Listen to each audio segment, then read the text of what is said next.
Qué bonito, qué especial. Bendito Dios.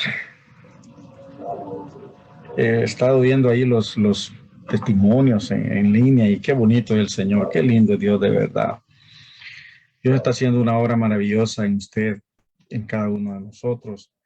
Dios está obrando maravillosamente y hay que contar lo que Dios hace, ¿no? Hay que testificar de lo que Dios hace en nosotros. Eso es maravilloso. La gloria sea para Jesús.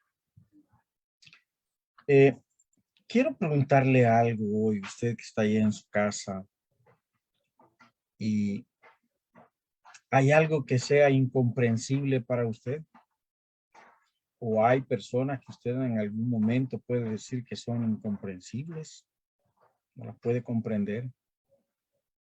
Piense en alguna persona que usted diga, no lo comprendo, o en alguna situación que usted diga, no lo entiendo, no lo comprendo. La definición que encontré de incomprensible, la palabra incomprensible, fíjese, bien redundante, y dice que no puede ser comprendido. Entonces me llegó a la mente esto porque uno utiliza esta palabra, ¿verdad? No es lo mismo decir incomprensivo que incomprensible, ¿verdad? Incomprensivo es aquel que no comprende. Incomprensible es aquello que no se entiende. No lo puedo entender, se sale de la lógica humana. Eso es algo incomprensible. Todos queremos comprender las situaciones que vivimos. Usted y yo, cada situación que vivimos, quisiéramos entender y saber por qué es que nos está pasando eso. ¿Cuál es la razón por la cual nos está pasando lo que nos pasa, no? ¿Cuál es la circunstancia? ¿Por qué? ¿Por qué estamos viviendo esas situaciones? Todos quisiéramos saberlo. Eh, no nos sentimos cómodos cuando no podemos entender el porqué de las cosas. No nos sentimos cómodos. Y nos ponemos frustrados muchas veces cuando no lo logramos entender. Pero estaba pensando y me estaba preguntando, Dios, ¿habrá algo que sea incomprensible, que pueda parecerte bueno, que pueda parecerte grato, agradable y que no te preocupe, que no te frustre? Y buscando en el baúl de mis cosas, de las personas, encontré tan solo una persona por la que yo glorifico al Señor por ser incomprensible, y es Dios, el mismo Dios. Dios es incomprensible. ¿Por qué digo que Dios es incomprensible? Porque usted y yo no vamos a poder entender a cabalidad a Dios. No vamos a poder comprender el por qué actúa de este modo o del otro modo. No vamos a poder entender por qué hace esto o aquello, ¿no? No nos vamos a desgastar tratando de entender, tratando de comprender lo que Dios hace y por qué lo hace. Dios es incomprensible. Y quizás es la única persona en el mundo, en el universo, de la cual yo me siento feliz de no preocuparme por comprenderla, de no esforzarme por entender sus actitudes, por entender sus pensamientos. No me preocupo porque sé que todos los pensamientos de Dios y todas las acciones de Dios son en beneficio mío. Así es que, ¿para qué me desgasto tratando de entender por qué lo hace, ¿no? Dios es incomprensible y es una bendición que Él sea así. Qué tremendo sería que Dios fuera predecible, ¿verdad? Y que nosotros supiéramos lo que va a hacer y supiéramos por qué lo hace y lo pudiéramos entender y lo justificaríamos. Pero vendría a ser casi como un humano, ¿verdad?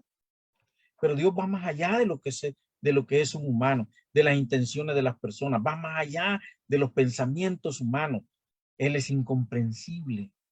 Y vamos a ver por lo menos hoy, vamos a ver algunas cosas que son incomprensibles parte de Dios. Por lo menos 6 cositas vamos a mencionar rápidamente, ¿no? No piense que vamos a amanecer aquí. Primero, sus cuidados. No puedo comprender yo cómo es ese cuidado tan maravilloso que Dios tiene de nosotros. Esa preocupación que tiene Dios porque usted y yo, porque tú y yo tengamos las cosas mejores o las mejores situaciones, las mejores circunstancias. En medio de toda la crisis que podamos enfrentar, Dios está cuidando de nuestra vida. Adán y Eva fueron puestos en el lugar perfecto. No había mejor lugar que el huerto del Edén. Aun cuando Dios sabía, porque a Dios no escapa nada, Dios sabía que ellos iban a fallar, sin embargo los ubicó en el lugar perfecto, un lugar que no iba a sacrificar nada para ellos, en que no iba a ser agotador, que no iba a ser nada que los hiciera sufrir. Era el lugar perfecto. Y eran los amos y señores de ese lugar. Ellos podían cuidarlo y hacerlo, y era casi como un disfrute vivir en ese lugar. Trabajar para ellos era un disfrute. Trabajar para nosotros ahora es casi como un sufrimiento, pero trabajar en aquel tiempo, en ese huerto del Edén, era un disfrute, un deleite. Siempre, dice Dios, estaba cerca de ellos. Se imagina que estemos en nuestro trabajo y de repente oigamos los pasitos del Señor que va entrando a nuestro lugar de trabajo. Qué cosa más linda debe haber sido cuando todos los días Dios se paseaba por el huerto, dice el Génesis 3:8.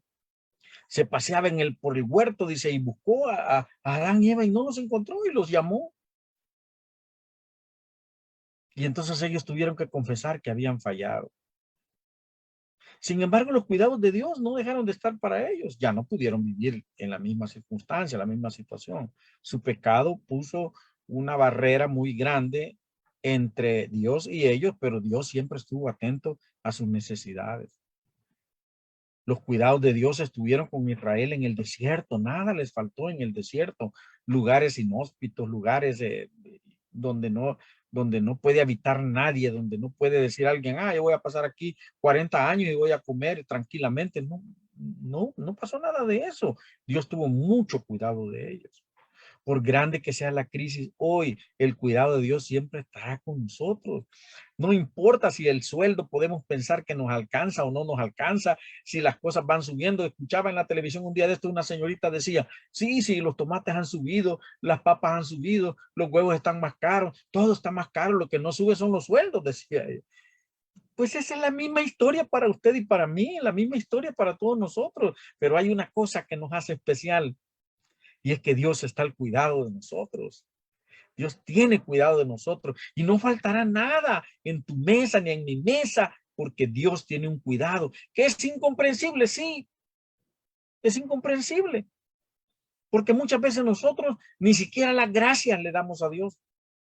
Muchas veces nosotros ni siquiera le adjudicamos a Dios el milagro, muchas veces nosotros no estamos dándole a Dios la honra y la gloria, sino que estamos nosotros saliendo como en caballito blanco, diciendo, sí, que me cuidé, que yo estudié, que yo hice esto, me esforcé.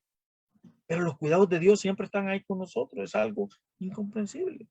¿Puede venir a su mente en este momento algo que Dios haya hecho que sea incomprensible, que usted diga, ¿por qué lo hizo? ¿Por qué si yo estaba buscando lo contrario, Dios me dio esto que era tan bueno? No lo entiendo. Porque la filosofía más quizás más diseminada en el mundo es, tú cosechas lo que siembras. Y eso lo dice la Biblia, ¿no? Sin embargo, muchas veces nosotros sembramos cosas malas, pero Dios nos da cosas buenas. Por eso dice las Escrituras, ¿será que el padre le dará a su hijo cuando tiene hambre y le pide pan una serpiente? ¿O en vez de comida le dará piedras? Los cuidados de Dios están siempre con nosotros y son incomprensibles. No puedo entender cómo es que Dios tiene tanto cuidado de mi vida.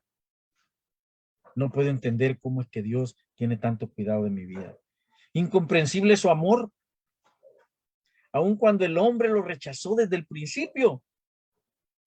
Aun cuando prefirió con el correr de los años ser gobernado por otro hombre y no ser gobernado por Dios. Aun cuando lo cambiaron por ídolos. Aun cuando sabían que era el Dios único, verdadero, todopoderoso, prefirieron a los ídolos porque los veían, los tocaban, se podían doblar delante de ellos, podían hablarles, aunque los ídolos nunca les respondieron, pero ellos tenían esa ilusión de que ese era su Dios. Y cuando estuvieron en el desierto, hagámonos un Dios que nos lleve de regreso a Egipto. Aun cuando no obedecieron sus mandamientos, Dios puso mandamientos sobre ellos, pero ellos se esforzaron mucho por no obedecerlos. Se esforzaron bastante por no seguirlos. Sin embargo, Dios los siguió amando. Y dice la Escritura que los amó de tal manera, aun cuando tú y yo somos tan desobedientes, aun cuando tú y yo hacemos cosas que no agradan a los ojos de Dios, aun cuando tú y yo vivimos de maneras que no honran al Señor, Dios nos sigue amando y nos ama de tal manera, dice la Escritura. Eso quiere decir de una forma incomprensible, de una forma que no es lógica. Es un amor que no podremos entender. Muchos de nosotros amamos a quien nos ama. Y cuando Jesús hablaba a sus discípulos decía, ¿y de qué mérito tiene que ustedes amen a quien los aman? ¿Y qué mérito tienen que ustedes bendigan a quien los bendice? Eso no tiene ningún mérito. Pero esa es la forma de amar incomprensible que tiene Dios, porque nosotros estamos diseñados, o estamos no diseñados, estamos como enfrascados en amar a aquella persona que nos ama, en bendecir a la persona que nos bendice, pero no lo contrario. Pero Dios dice, ama a tu enemigo, bendice al que te maldice, ayuda al que te da la espalda. El amor de Dios es incomprensible. Dice Romanos 5:8, en esto muestra su amor para con nosotros. Dios nos ama, aún siendo pecadores, dice la Escritura. Jesús vino a dar su vida por nosotros. ¿Será lógico? ¿Será lógico? ¿Será lógico que alguien a quien yo no mostraba amor me amara tanto que vino a dar su vida por mí? ¿Será lógico que alguien a quien yo no buscaba, que no deseaba estar con él, haya deseado tanto estar conmigo que vino a entregar su vida para poder estrechar esos lazos conmigo? Es incomprensible. Yo no puedo entender, por más que me esfuerzo, cómo es que Dios me ama y por qué me ama. No lo entiendo. Su paciencia. El pueblo elegido de Dios se hizo rebelde, pero Dios siempre lo sacó de sus crisis. ¿Cuántas veces tú y yo nos volvemos rebeldes con nuestras actitudes, con nuestras palabras, con nuestros hechos? Y sin embargo, Dios siempre nos saca de nuestras crisis.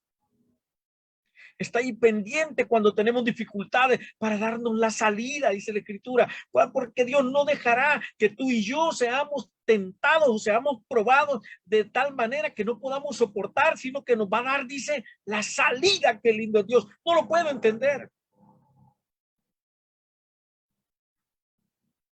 Hijos rebeldes, hijos desobedientes, y sin embargo, la paciencia de Dios está ahí con nosotros. El pueblo rebelde y Dios no lo destruyó a pesar de su pecado. Siempre trató de preservar a la humanidad. Su paciencia con nosotros, constantemente estamos desobedeciendo y buscando otros dioses que no serán como los dioses que sacó Israel de Egipto, pero hay muchas formas idolátricas que tú y yo podemos adoptar en este tiempo. Sin embargo, la paciencia de Dios está ahí, dando la oportunidad.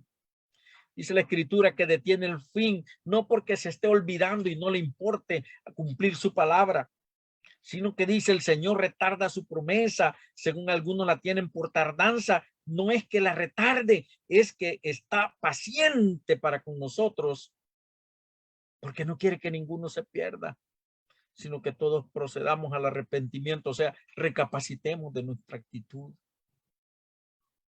Posiblemente nosotros estemos pensando que podemos engañar a Dios y estamos haciendo cosas incorrectas y el juicio no cae sobre nosotros.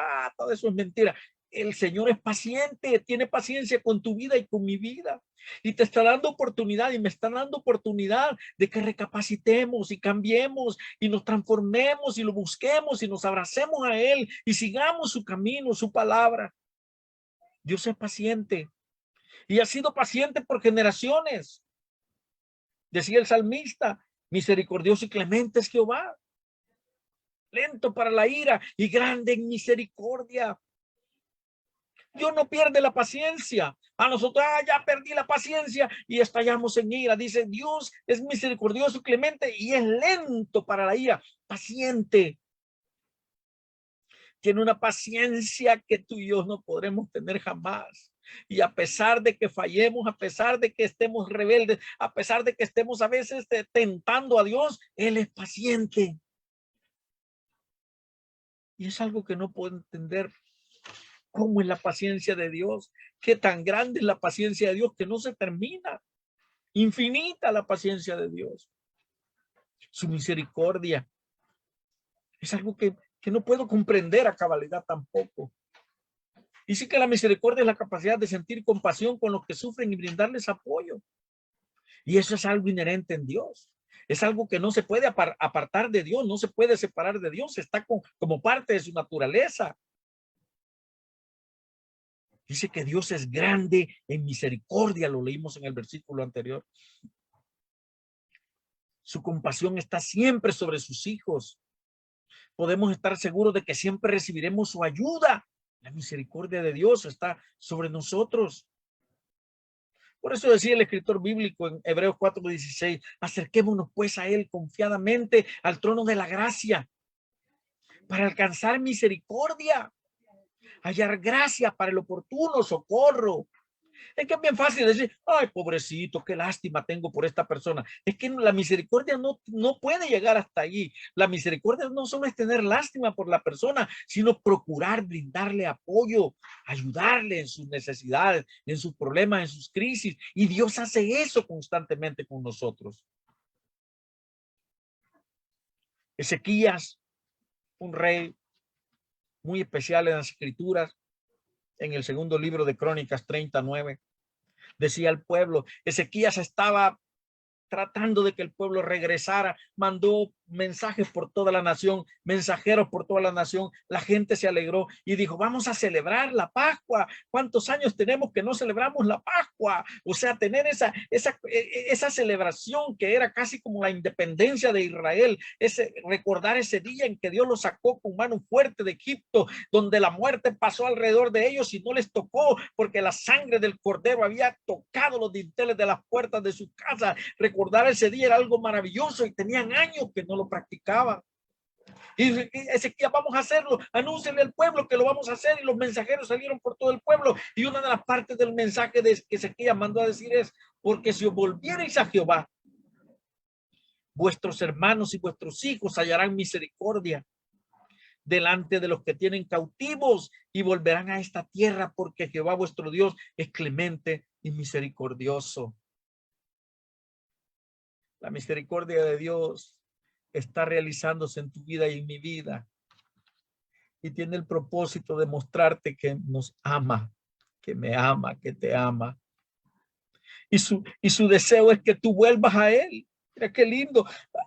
Si ustedes dicen, se vuelven a Jehová, ustedes hallarán misericordia en aquellos que ahora los oprimen.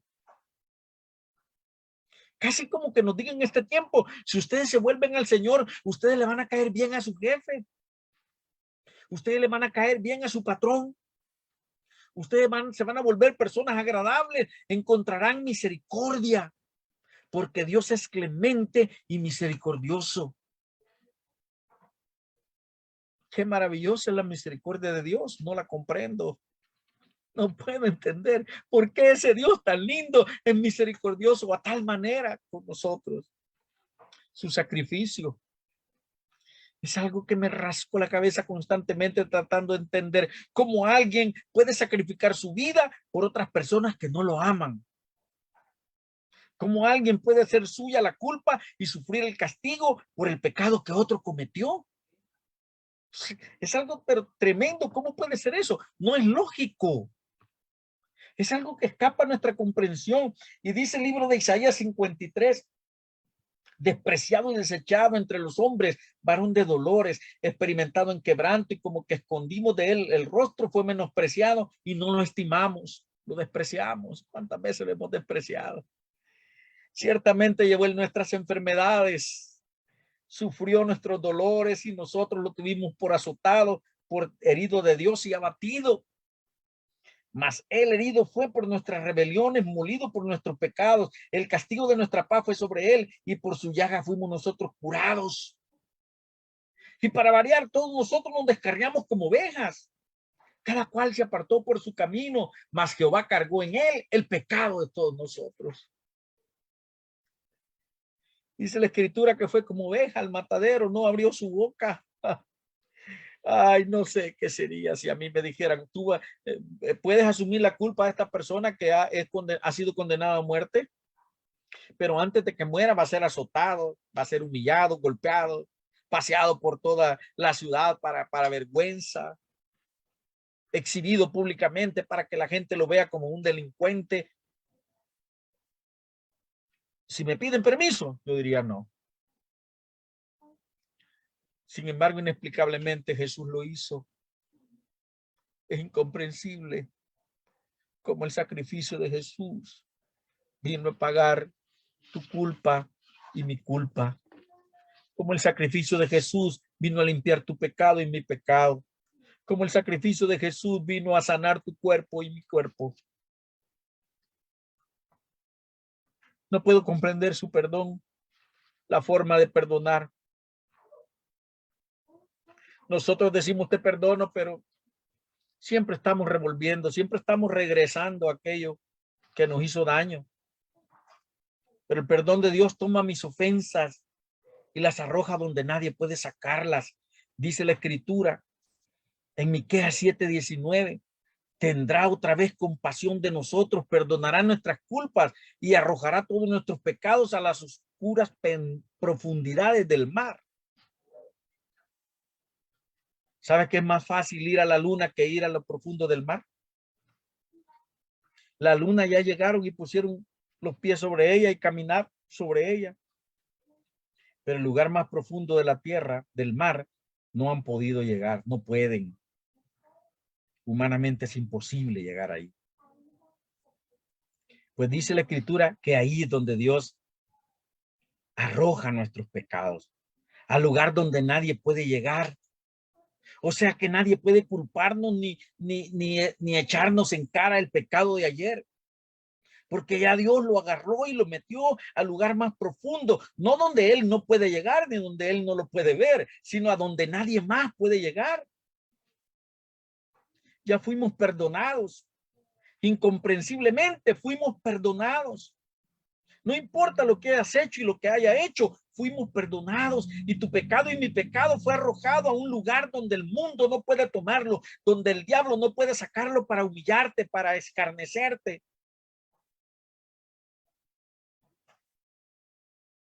Para Dios estamos limpios.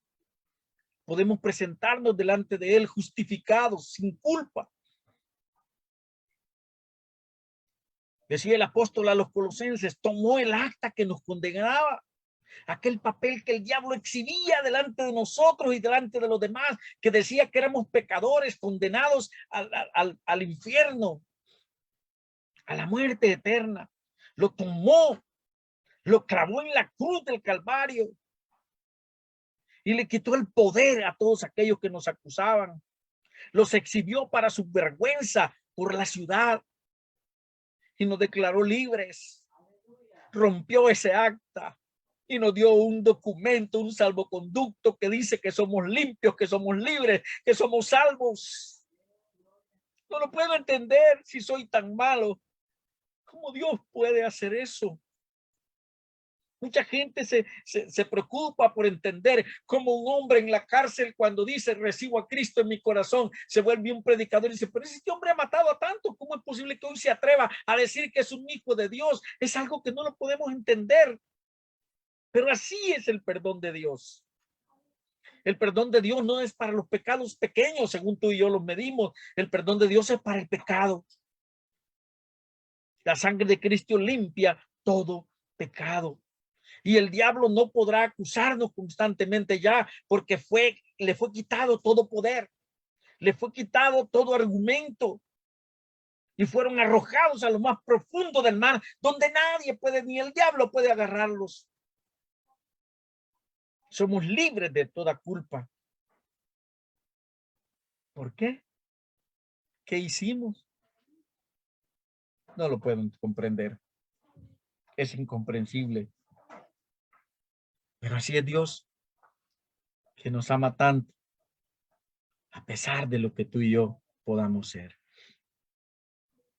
Y recordaba esta tarde una canción que no sé si la voy a poder cantar, pero es una canción que me recuerda esto.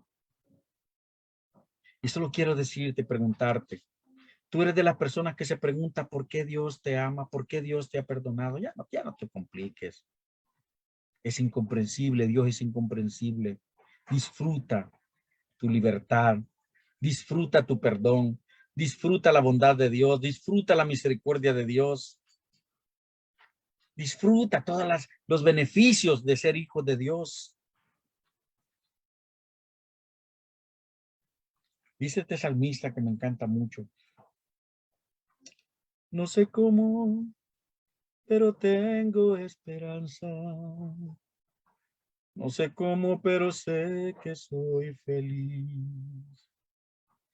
He tratado tantas veces de encontrar una razón que justifique el porqué de tanto amor. No sé cómo, pero sé que soy distinto. No sé cómo, pero tú me has dado paz. Y no fue mi propio esfuerzo el que me hizo ver la luz. Fue tu sangre derramada en la cruz. Y otra vez ante ti, y en humilde oración, ni siquiera me contestes, solo mírame, Señor. Ya no puedo expresar, no sé cómo explicar el temor y el asombro que hay en mí. Todavía no lo sé, no me has dicho aún qué fue lo que viste en mí para querer. Y es que no encuentro la razón de tanto amor derrochado. ¿Quién soy yo para que tú me hayas amado? Señor, gracias. Gracias por amarme, Jesús. Gracias por perdonarme. Gracias por tener paciencia conmigo, Señor. Gracias por ser misericordioso, bondadoso. Gracias, Señor Jesús, por llevar mi culpa, por tomar mi culpa y ese decreto que estaba contra mí, que me garantizaba la muerte, y clavarlo en la cruz del Calvario y firmarlo con tu sangre. Firmar mi libertad con tu sangre, Señor. Por arrojar mi culpa, Señor, al lugar donde nadie puede sacarlas ni encontrarlas. A ti no escapas, Señor, pero tú no encuentras la oportunidad, no tienes el deseo de extraerlas para seguirme encarando, Señor, porque me has perdonado. Ya pagaste la culpa que yo tenía. La deuda que tenía la pagaste tú, Señor, con tu sacrificio. Gracias por tu amor perfecto, Dios, no lo puedo entender. ¿Y qué puedo hacer, Señor, para agradecer ese amor, sino amarte únicamente? Jesús, gracias por ese amor tan maravilloso que vino y te hizo hombre, a sufrir como hombre, pero a levantarte como Dios maravilloso y a completar una obra perfecta en nosotros, Señor. Gracias por amarnos, Padrecito lindo. Gracias por amarnos, Señor. Gracias por ser ese Dios incomprensible, Dios, por no tener que preocuparnos por entender lo que tú haces y por qué lo haces. Por más que me esfuerzo, no puedo entender por qué me amas tanto, Dios. No tengo nada que me haga agradable a tus ojos. No hago nada, Señor, que me acerque a ti, Padre Santo. Pero tú me sigues amando cada día, Señor. Me sigues cuidando, me sigues bendiciendo. Me sigues abrazando, Señor. Me sigues dando seguridad, protección. Y tu misericordia se multiplica sobre mi vida cada día, Padre. Gracias, Señor. Te adoramos y te bendecimos. Padre, si hay alguien, Señor, en esta noche que está sintiendo ese vacío, Señor, llénalo tú, Señor. Abre tu corazón y permite que ese vacío lo llene Jesucristo. Es el único que podrá llenarlo. Y no tendrás que preocuparte por qué te ama o qué tienes que hacer, porque Él te amó antes de que fueras engendrado en el vientre de tu mamá. Gracias, Jesús, por ser tan grande, tan maravilloso, tan precioso, Señor. Gracias, Señor. Te adoro y te bendigo, Padre. Gracias, Jesús. Y todavía no lo sé. No me has dicho aún qué fue lo que viste en mí para quererme. Y es que no encuentro una razón de tanto amor derrochado. ¿Quién soy yo para que tú me hayas amado? Que Dios bendiga tu vida, mi hermano. Recuerda, Dios es incomprensible y eso es lo maravilloso de Él. Que no tenemos que esforzarnos ni preocuparnos por entenderlo. Él es maravilloso y todos sus propósitos, sus deseos son bendición para tu vida y para mi vida. ¿Por qué? Porque Él es Dios y nos ama. Que Dios bendiga tu vida. Bendiciones para todos, mis hermanos. Amén.